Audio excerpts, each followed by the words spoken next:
Hello, this is Kaii Marie, and you're listening to episode 18, season 1 of the Healing Element podcast. If you are watching this episode on the Healing Element podcast YouTube channel, please be sure to like and subscribe. If you're listening by audio, please be sure to download today's episode. Today's topic is growing up in foster care can be traumatic. Begin your healing journey today. Hello and welcome to the Healing Element Podcast, a weekly discussion giving you the tools to understand and heal from intergenerational trauma. I am your host, Kaii Marie. To find out more information about the topics discussed today, visit kaimarie.com.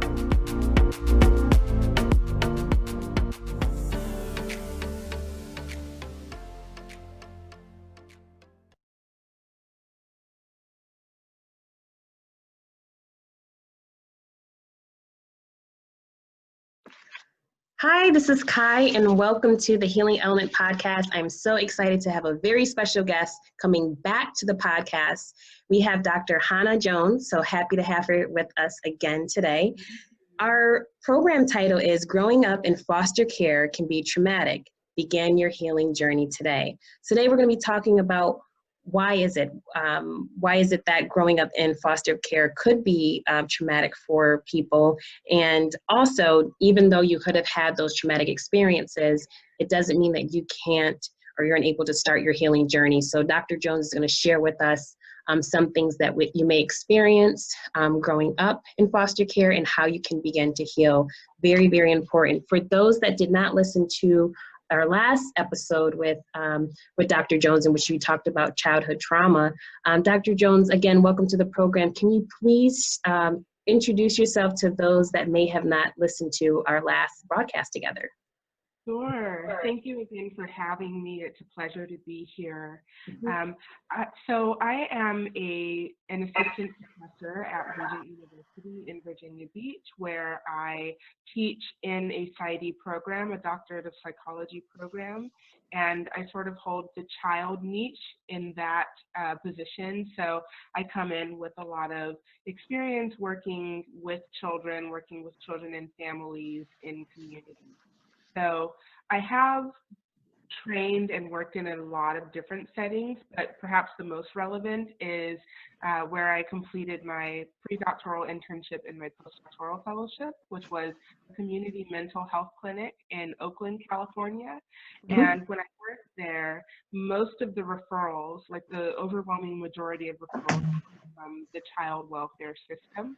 And so a lot of children either were in foster care or have recently come out of foster care or were at risk of being removed from their families of origin. So there was a lot of interacting with children from that population, and I got to really learn a lot about the ways that trauma and factors related to mental health for any child kind of unique for children in that situation. In addition to that, I would just say that I have a heart for working with children and families in the context of community. And so I really think about kids as being related to their larger context, the systems that they navigate, their families, child welfare or juvenile justice or school systems, any other systems that they kind of find themselves in, I think heavily influence a child's experience. And so I really work with different stakeholders in the child's life to kind of come up with the best plan for them and empower kids and help them to know that they're seen and that they're valued. Awesome, beautiful, and so much gratitude to you for the work that you're doing. And one thing that I really appreciated, as we briefly chatted before starting the recording, is just how in our last episode you were able to drill down, and that's what you kind of bring to when you're working with different families and different children. It's just not looking at the outcome. It's like, okay, what are the underlying factors and how do we begin to treat that so that way we can produce different outcomes? And so for that, I think it's beautiful, the work that you are doing. So thank you so much. It's so needed, especially when we're dealing with such vulnerable populations. Thank you for saying that. And I completely agree with you that there is very much an added layer of care and thoughtfulness that's required when we are working with vulnerable populations. So I try to embody that. So I'm glad that it comes Yes, for sure. And so I know that starting off, my first question is, what is foster care? And maybe people are like, how do you not know what foster care is? But you never know. Someone can listening and may have kind of like what they see on television, but not really have a true understanding of what exactly is the system. Could you kind of explain that as we dive into today's conversation? Sure. So broadly, just kind of in the very broad sense, the foster care system or foster care is any temporary arrangement where an adult is in the care of a child who, for whatever reason, their biological parent isn't able to take care of them. And so, in kind of the broad sense, foster care can happen informally or formally. I think a lot of people grow up in communities where everybody's sort of an auntie or Mm-hmm. care of kids after school, and might even find themselves taking care of that child more long term if circumstances kind of fall that way. Mm-hmm. So in that broad sense, foster care is just when another adult takes care and takes caregiver role of the child. More formally, foster care is an institution whereby children who have been ruled by a court or some governing body, Mm-hmm.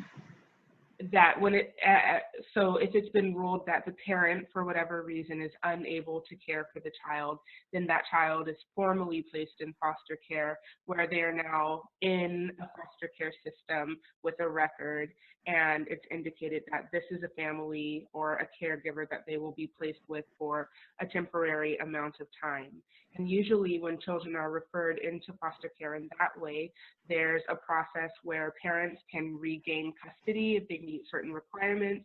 So, for Okay. example, say that a substance addiction was part of the reason the child was removed from the home, the court might dictate that if the child attends this many kind of recovery sessions of a recovery program and Mm-hmm. put certain things in place in the home and in their daily routine, Mm-hmm. then can regain custody of their child.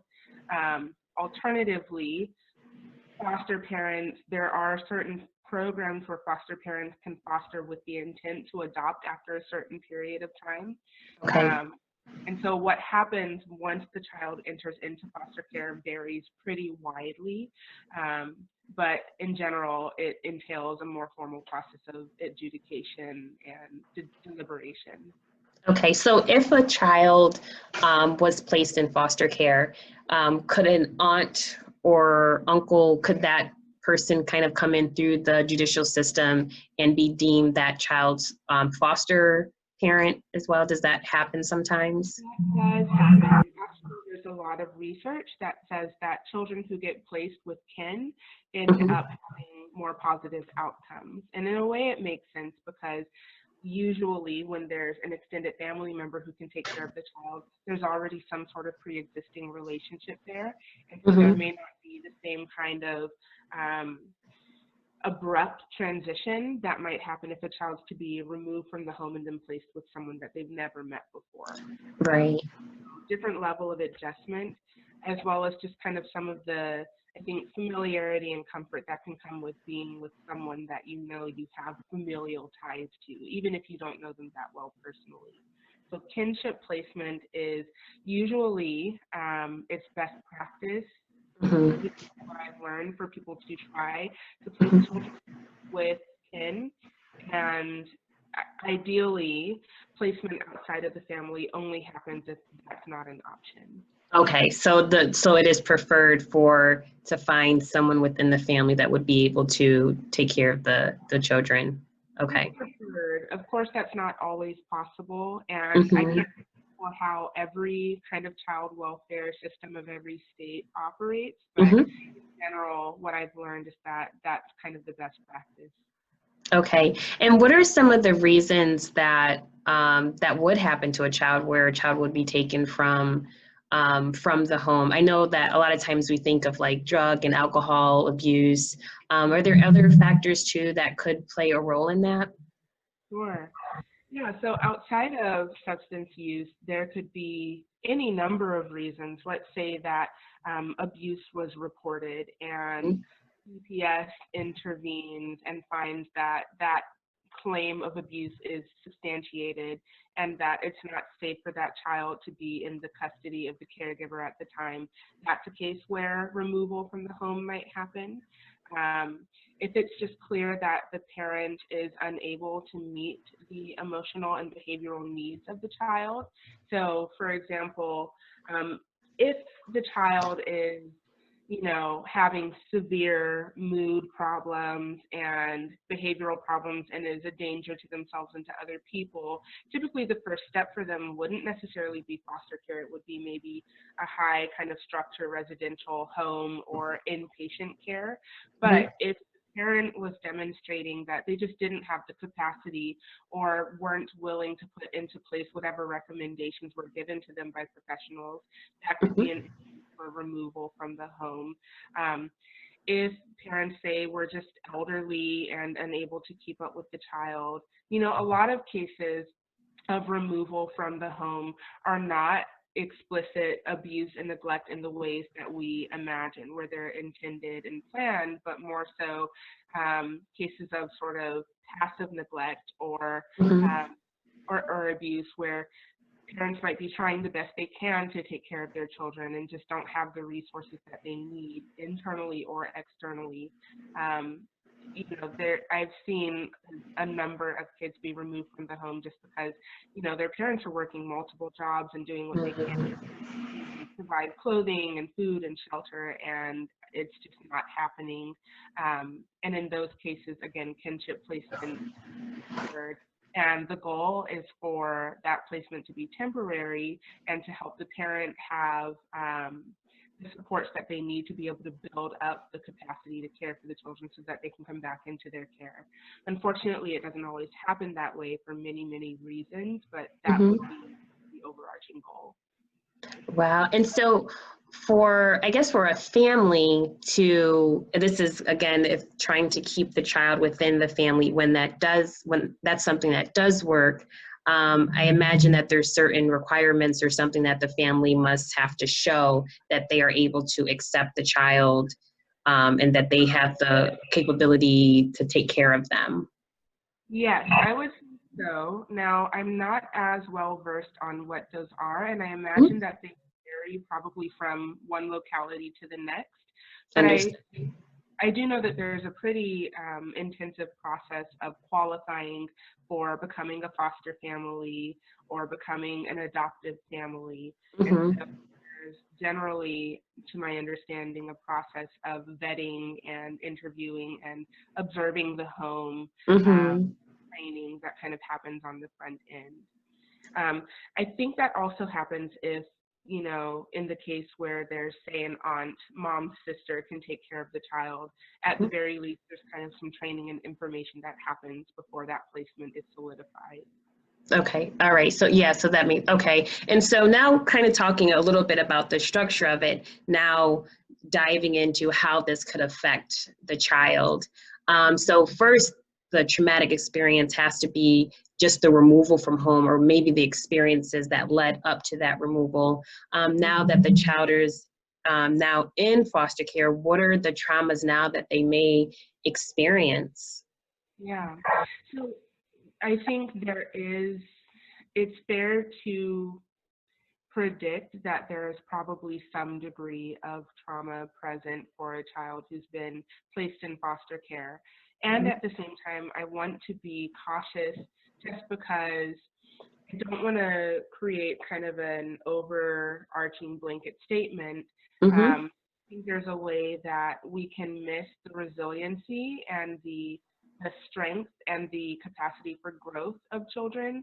And, we can kind of see, well, this child came from a chaotic environment, ended up in foster care, and assume, well, they must be struggling, they must be hurting. And there's a likelihood that some of that is there.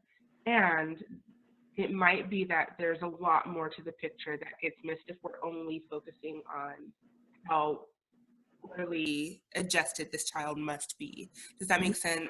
It does. It does. And so with that caveat, I would say that at the very least, like you said, I agree that removal from the home is a major transition and a major adjustment. And some children do experience that as traumatic, especially depending on factors like what developmental stage that child is in, how attached they are to the caregivers that they were originally removed from, the nature of the abuse, what kind of connection they have, if any, with the new foster care family or placement. There are a lot of different factors that come into their experience of that. But the removal is, at the very least, an attachment rupture that the child will probably be needing to heal from and experience, be able to process. Mm-hmm.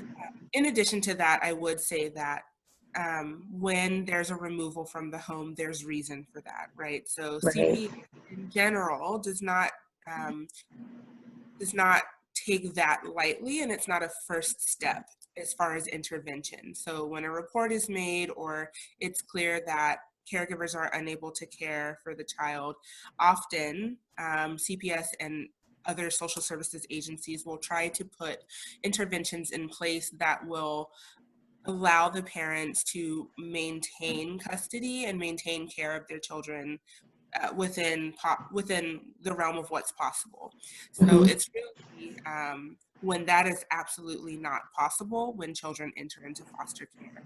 And so by the time it reaches that threshold, it is likely that the child has experienced something in the home or in the family that is at the very least stressful for them and anxiety provoking, if not fully traumatic. And so whether that is, again, experiencing abuse firsthand, witnessing domestic violence, witnessing parents having substance use issues, or witnessing parents going in and out of jail, financial issues, etc. Those are things children are carrying with them forward into their next placement experience. Yeah, and so when you had said earlier, and I think that was first I want to say, I think it was a great point that you made to speak to the resiliency. Yes, and every child has a different experience. So that's a great point that you made, not to just kind of paint with that broad brush of what one child may experience versus another. It all definitely varies. But if a child does experience, they're in one home for a length of time, maybe for a year or so, and then they get placed into a different home, and then that constant movement, could that cause any triggers for them as well? Just that, what I guess would be like that lack of stability for them? Yes. So children do need and crave stability and consistency. And when that's disrupted, it's harder for them to thrive. Mm-hmm. While children do have, it's my belief that every child has internal resources to thrive and to be resilient. And they often just need support to kind of tap into those. Still, it is probable that all of that movement kind of accumulates and has an effect over time. And one of those effects is the impact on the child's ability to form healthy and secure attachments to other people. And that has bearing over time for their ability to engage in mutual relationship where their sense of self is intact, but also their ability to open up and connect to another person is intact. And that can kind of swing from one end of the spectrum to the other, being indiscriminately attached and just open to everyone and no stranger danger, or not having any sense of connection or attachment to other people, or feeling somewhere in the middle, very guarded and very protective and desiring happiness, but not being able to trust that it will remain secure and stable. Right. Yeah. And so many times, especially like around like Christmas or Thanksgiving, that's many times where you'll probably see the stories of children who are in foster care on television, and just saying like, this is a challenging time because it's a time where many people are with their families. But I mean, there's so many days throughout the year too of if for some reason, if they don't have that family structure, that's hurtful, right? Not just for those holidays, but just each experience that they have growing up from childhood, their teenage years, and just having someone that they can go to that they trust, and having that connection with. So not just for the holidays, but just for every moment. Just how many times, we think that we've, our transition from childhood to adulthood, how many times have we needed some elder or an adult to kind of come in and kind of guide us through challenging moments? So I can see how that could also be challenging, but show that resiliency, as you said, that although I didn't have that type of guidance, I had that resolve within myself to push through. Sure. That's one of the things I've been so honored to witness when I work with children involved in foster care or people who have transitioned out of foster care, is the stories and narratives of the ways that they found and sought out connection and tapped into their own internal power or to higher powers or to kind of larger entities outside of themselves, and the amount of grit and push through that they had to develop in order to survive and to kind of create the life that they could create. And so that's something I've always been honored to hear about and learn about when I've worked with clients. You're right. I think that the grief of not. Oop, I can't hear you. Okay.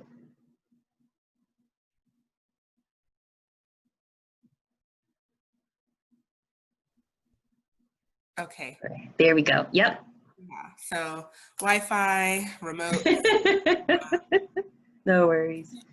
So yeah, that grief can come up again and again, and especially at, like you were saying, transitional times or at times where kind of family is being pushed as a central narrative, and like those holiday times or at the kind of milestone moments, people can feel a desire to be with their family of origin, or even if they don't have a strong sense of connection to their family of origin, just a diffuse desire and longing for somebody who is a base that they could share that experience with and who could witness their entire growth and narrative from the beginning until the end.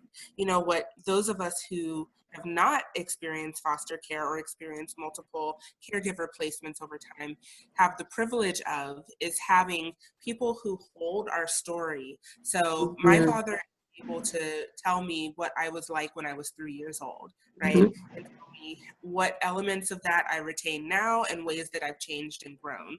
That's an immense gift and a privilege that I have. And it's difficult it's difficult, and I think more work to have to draw those different parts of your story together and to piece them together yourself. And it's harder and I think more painful when there isn't a person who holds your history in an overarching, united way. Yeah, because you think of even things like your pictures, like childhood pictures, and to be able to sit with like cousins that you grew up with, or aunties and uncles or grandparents that can say exactly to your point, they can share that story, that picture that you took when you were 2, you don't remember, but they can tell you everything that led up to that picture occurring.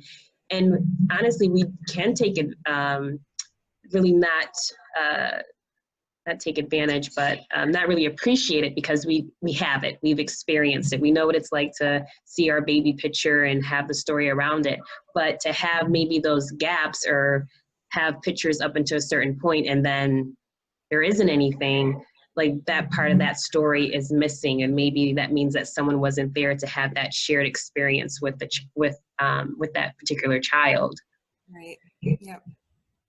So now with someone who one point I wanted to bring up, you said someone who has aged out.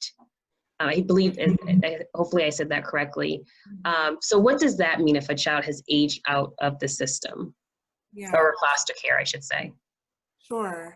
So there's a whole kind of niche within mental health work and social work where people serve transitional age youth, so TAY youth, people who are right at the phase of transitioning out of foster care and into the age of majority, right? Okay. So by the time, in the US, by the time people are turning 18 years old, they're not required to have a foster caregiver or legal guardian anymore. They can take over guardianship of themselves. And Okay. so that is that's the age range of a person who's transitioning out of foster care. And it's a unique position because, you know, for anyone transitioning into young adulthood, emerging adulthood, early adulthood is a major task, a major developmental task.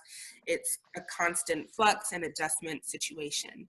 But particularly transitioning out of foster care, there's a way, again, that not having a sense of secure base can color that experience uniquely. And I don't want to speak for anyone who is a transitional age youth. And so if there are listeners maybe who identify with this experience, there might be a way that they can even kind of self-define and self-identify what that feels and looks like for them.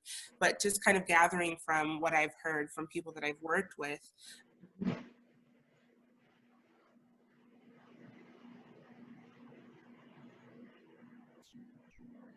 I think we froze a little bit, so our podcast listeners, just give us 1 second and we will continue. Oh, okay, there we go. We got you back.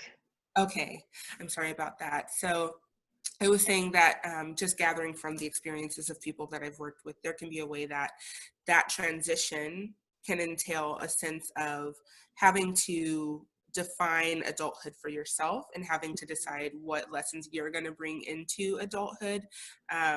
Whereas if we're with a family of origin that, again, we've known or who have known us since we were little, there's a lot that we're carrying with us that kind of is a unified narrative from then on. And so that transition can just have added layers to it. And again, another time of potentially bringing up grief.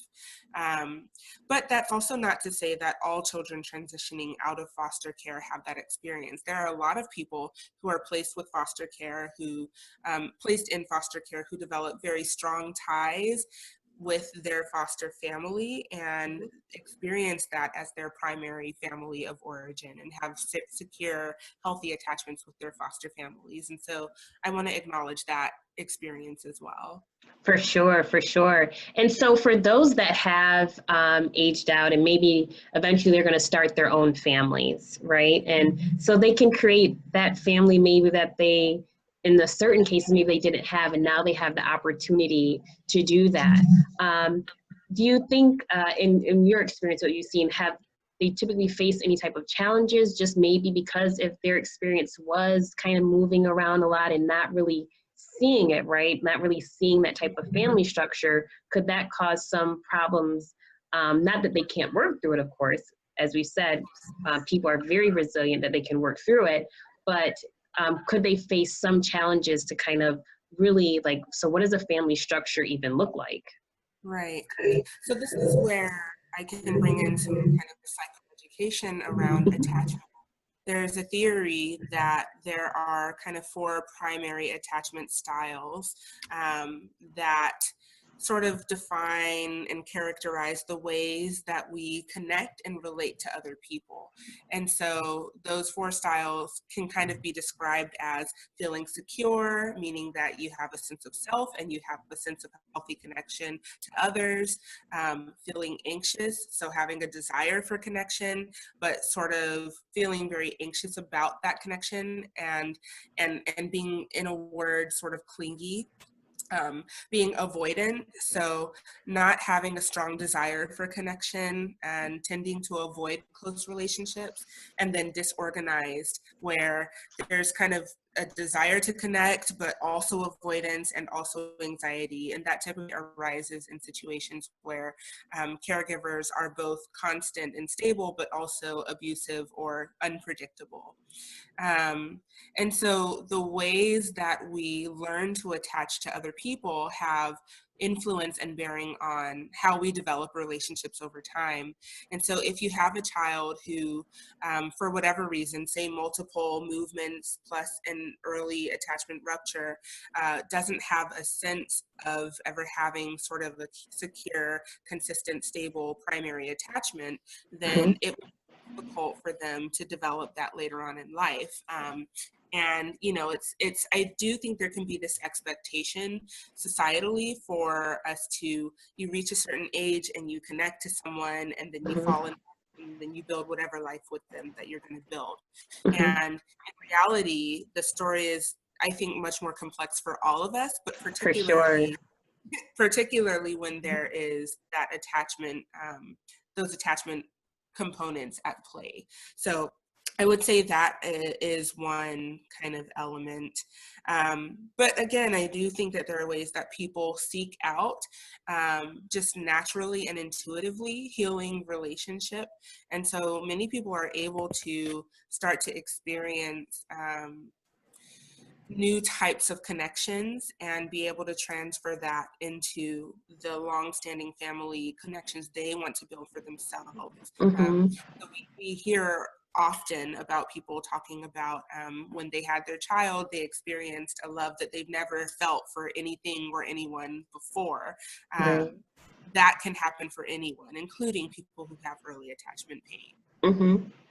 Yeah, beautiful. And so, and I love that because it shows that it is a situation that you can change, right? So your experience in your childhood and maybe through your teenage years, maybe a lot of it was kind of out of your control, but it doesn't mean that at any point, like as you come into adulthood, that you can't create the life that you want, right? So I think that's so beautiful. Like, you know, you still are able to make those connections.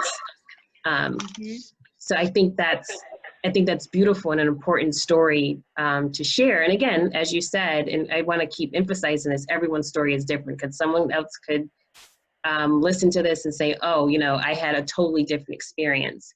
But for those that maybe it was challenging, or maybe sometimes something traumatic occurs and we don't even know that it was a traumatic event, because maybe so many people around us are having that shared experience.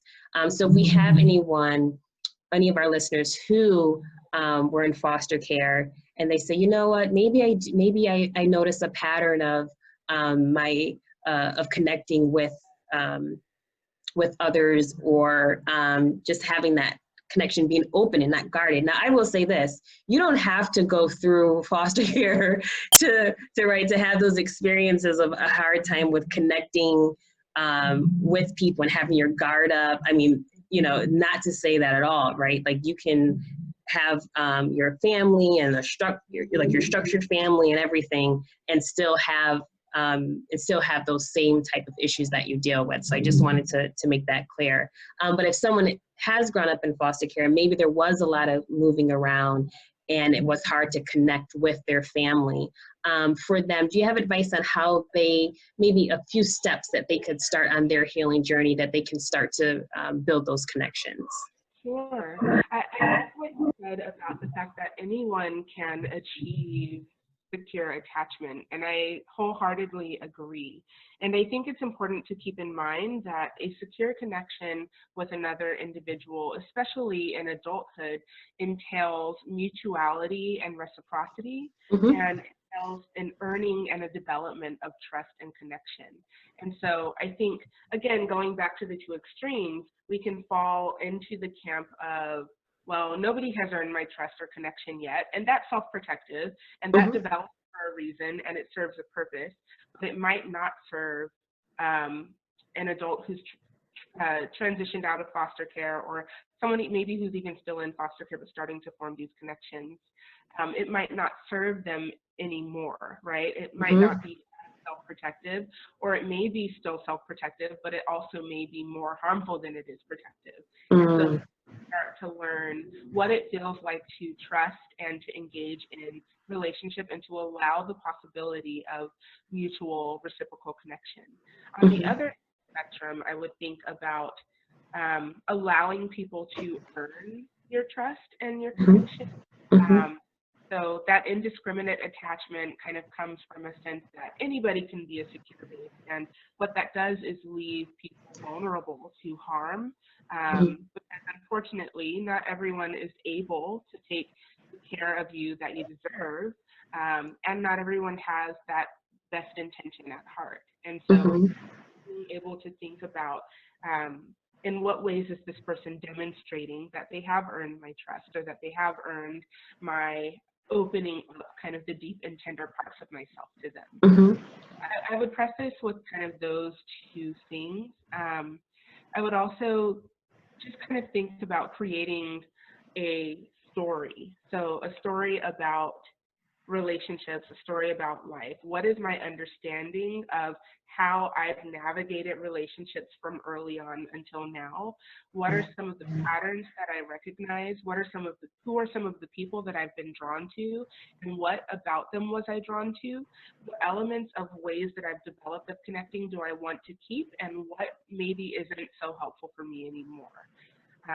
It can be really hard to do that individually, and so that's where my resident kind of suggestion for therapy comes into play. It's very helpful to have someone who's not lived your life, but whose sole job it is to witness your experience and hear you tell your story, start to kind of paint a picture and be able to provide a narrative of, okay, this is what I'm hearing. These are the patterns that you've described. What do you want to do with that information? Mm-hmm. Yeah. Yeah, I would also just kind of think about who you want to engage with. So what are some of the qualities that bring out the best in you? And of the people that you connect with, whether that's romantically or platonically, what of those qualities do you see in them? And let that guide kind of your decision of how you want to engage in that relationship. This is where I think thinking about boundaries and limit setting, thinking about prioritizing your own personal needs, your development needs, comes into play. So I would say that a lot of self-reflection and even guided self-reflection with the help of a professional can aid in sort of restructuring ways of relating that don't feel as helpful anymore. Mm-hmm. Yeah, and I wanted to go back to that point. I thought that was beautiful how you explained that when you said as far as going to therapy and sharing your story. And so many of us, even those of us that have not, that were not in foster care, but have had, you know, different experiences in our childhood that maybe we wish that we could share with someone and say, listen, you know, this is kind of what I've gone through. And this is how maybe it's impacted me. I don't know. But just that ability to give voice to your story. And one thing that you had said in our last interview is putting language to it. Like now I can express how different experiences made me feel. And it's not that it's just kind of bottled up within and you've kind of created your own narrative within, which you probably have and in any case, right, again, not even saying this is just with foster care, but anyone who has different experiences growing up in childhood, many times as children, we're like sponges. So we just kind of absorb that and think that many things that occurred happened because it's our fault, that we brought it on ourselves. So someone that has the group in foster care to have the ability to talk to a therapist and say, hey, this is my story. And, you know, I need maybe some guidance on how to begin to really live the life that I want and kind of begin to, you know, write my story how I want it to be told. That is also very empowering, and it kind of like puts the power back in that person's hand to really take control and live the life and how they want to live it. Mm-hmm. Right. Yeah, so again, kind of regaining that sense of agency and of empowerment. And I think that's especially important for people who have felt disempowered by a repetition of life circumstances where they've been placed in placements that they had little to no say over. Yeah, so reclaiming that. Yeah, and so as we start to, unfortunately, wrap up, I know we can go, I always love talking to Dr. Jones because, like I said, everything is so layered, and I like that we go through each layer and it's explained in a way that's digestible for all of us to understand. So if somebody is listening to this, and maybe you know, their experience was going through foster care, and regardless if it was a positive, negative, or however we want to frame that, are there any words that you would want to share with any listeners that had that did grow up in that type of situation? Sure. So this is where I can get a little bit woo-woo, but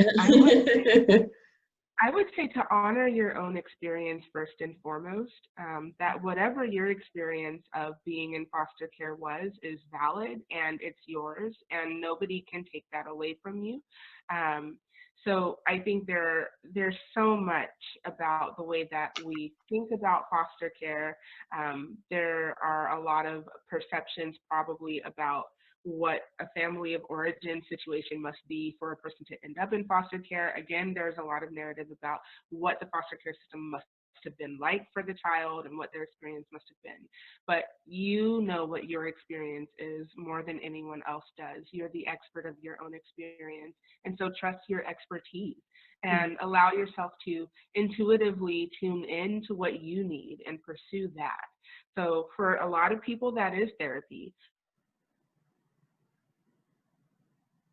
Oh, we lost you. Okay. We don't want to miss anything she has to say. Believe me, I'm like, listen up. Give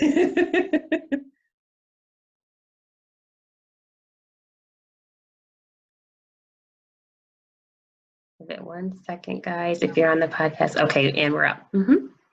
Sorry about that. That's all right.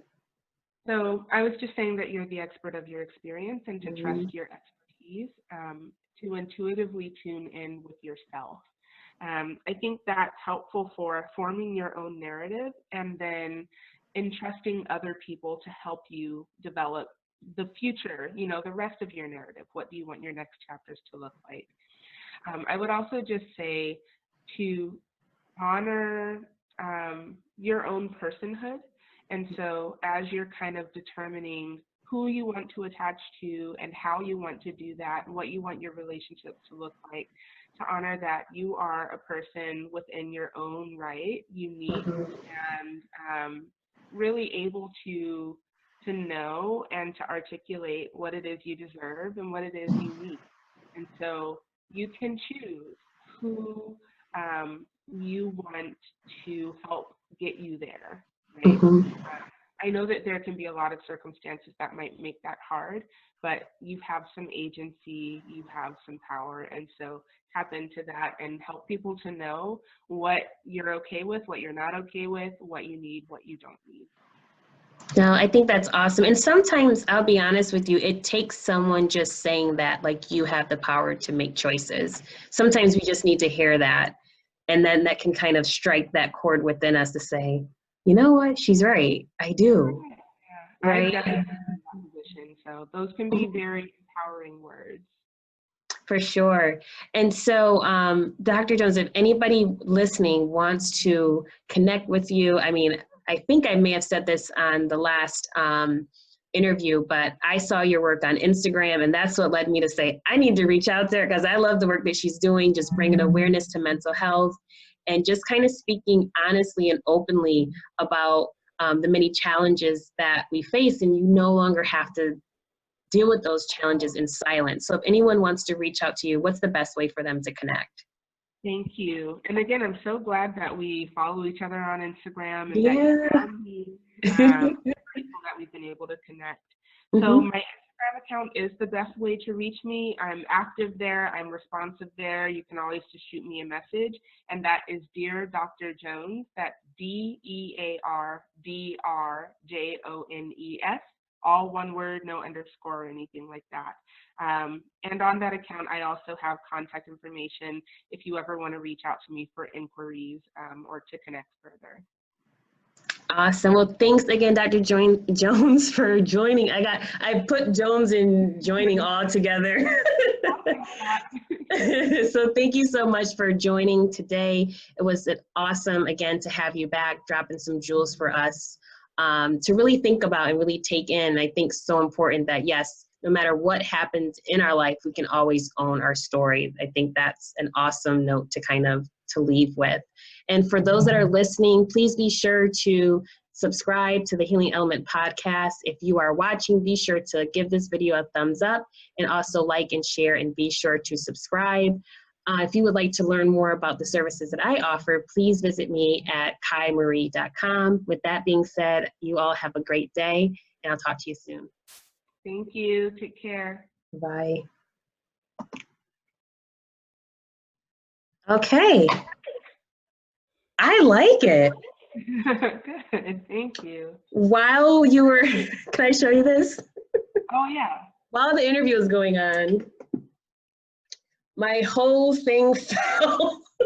Oh, wow. I was like, this is just going to be that day. This is just what's happening. This is, I never noticed. for some reason, this was like clunk. I was like, okay, so that's going to happen. And then my computer went dark. So I was like, oh my gosh, I hope my battery, I was like, what is? Oh no, all the things are breaking. Right? I was just like, my computer. Oh yeah, maybe that, because I'm seeing that the recording sign is still up. Maybe you weren't able to see what it's doing. Oh my God.